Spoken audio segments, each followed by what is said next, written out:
Hello viewers, আসসালামু আলাইকুম। আশা করি সবাই ভালো আছেন। তো আপনাদের দোয়ায় আমিও ভালো আছি। তো সবাইকে আজকে জানাই শুক্রবারে জুমা মোবারক। দেখতে পাচ্ছেন আজকে আমাদের বাসায় হাঁস রান্না করা হচ্ছে। সকালে ঘুম থেকে উঠে দেখি একটি হাঁস আম্মু নিয়ে আসে প্রতিবেশীর কাছ থেকে। তো প্রথমে দেখতে পাচ্ছেন মাংসগুলো ধুয়ে তারপরে আম্মু এখানে মশলাগুলো কষে নিচ্ছে ভালো করে। এরপরে মশলার যে পানিগুলো ছিল তা দিয়ে দিল।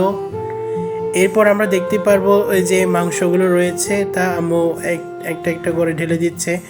আমি যদি এখানে স্লো মোশন না দিতাম তাহলে এত সুন্দর করে হয়তো বোঝা যেত না বা কিসের পরে কি করছে, তাই স্লো মোশন করে আপনাদেরকে দেখানো হচ্ছে যেহেতু আপনারা সুন্দর করে সব বুঝতে পারেন। তো সম্পূর্ণ মাংস ওখানে দিবার পরে আম্মু তা ভালো করে রান্না করে নেবে। তো আপনারা ভিডিও দেখতে থাকুন, সম্পূর্ণ ভিডিও দেখলে বুঝতে পারবেন। আমি চেষ্টা করেছি সম্পূর্ণ ভিডিও আপনাদের সামনে উপস্থাপনা করার জন্য বা দেওয়ার জন্যে। তো মাংসগুলো যেহেতু এখানে প্রথমে মশলাগুলো কষানো হয়েছে, এরপর মাংসগুলো দিয়ে দিয়েছে। এখন ভালো করে মাংসের সাথে যে মশলাগুলো রয়েছে তা ভালো করে কষানো হবে, কারণ একটি হাঁসের একটি গন্ধ থাকে। তো হাঁসের গন্ধটা যেন ভালো করে উঠে যায়, সেজন্যে মূলত এই মাংসগুলো কষানো হচ্ছে মশলা দিয়ে। এরপর আপনারা দেখতে পাচ্ছেন এখানে কিছু সবুজ পাতা, এগুলো বিভিন্ন জনে বিভিন্ন রকমের নাম বলে ডাকে, যেমন কেউ বিরিয়ানি পাতা বলে, আমাদের এখানে ভাত পাতা বলে, কেউ পোলাও পাতা বলে। এরপর দেখতে পাচ্ছেন কালার, কত সুন্দর কালার এসেছে। এরপর আম্মু এখানে আলু এবং মূলা দিয়ে দেয়, কারণ আমার আম্মুর খুব মূলা পছন্দ আর আমাদের আলু পছন্দ। এরপর দেখতে পাচ্ছেন ঢাকনা উল্টিয়ে আপনাদেরকে দেখানো হচ্ছে কত সুন্দর রান্না হয়েছে।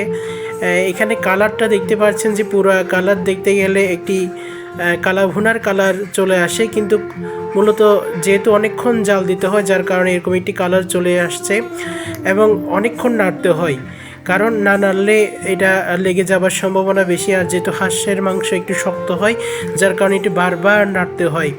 তো এই জন্যে মাংসের বা মশলার কালারগুলো এরকম কালো চলে আসছে, দেখতে পুরোটাই কিন্তু কালোর ভুনা মতোই দেখাচ্ছে। তো আপনারা দেখতে পাচ্ছেন আপনাদেরকে উঠিয়ে দেখানো হচ্ছে কিরকম কালারটা আসছে। এর পরবর্তীতে এইখানে বারবার পানি দিতে হচ্ছে, না হলে নিচে লেগে যাওয়ার একটি সম্ভাবনা বেশি। এরপর দেখতে পাচ্ছেন এটি বারবার নাড়া হচ্ছে, নাড়াচাড়া করে করে উল্টিয়ে দেওয়া হচ্ছে যেহেতু সব দিকে সুন্দর করে সিদ্ধ হয়।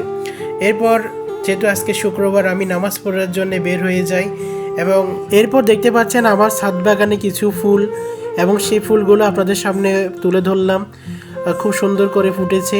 এর পরবর্তীতে আমরা খেতে বসে যাই, আমি নামাজ পড়ে আসি। আপনারা দেখতে পাচ্ছেন যে আমার বসার তরিকাটা, আমি চেষ্টা করি সুন্নত তরিকায় খাবার, এই যে থালির মধ্যে নিয়ে বসে খাচ্ছি। তো আমি এখানে একা খাই না, আমার ফ্যামিলি অনেকজন আমার সাথে বসে খাই। এভাবে নবীজির সুন্নতকে জিন্দা করাই হচ্ছে আমার লক্ষ্য, তাই আমি এভাবে বসে খাই। তো এর পরবর্তীতে হাঁসের মাংস সাথে রয়েছিল বেগুন ভর্তা এবং শসা রয়েছিল আর একটি ভাজি রয়েছে, তা দিয়ে খাচ্ছিলাম এবং আপনাদেরকে দেখানোর উদ্দেশ্যে ভিডিও করছি। আপনারা দেখতে পাচ্ছেন। তো আপনাদের কাছে কিছু চাই না, কিছু আশা করি না, শুধু লাইক কমেন্ট শেয়ারটাই আশা করি এবং আপনারা আমাদের জন্য দোয়া করবেন। তো আজকের মতো ভিডিওটি আমি এখানে শেষ করছি। আসসালামু আলাইকুম রহমতুল্লাহি ওয়া বারাকাতুহু।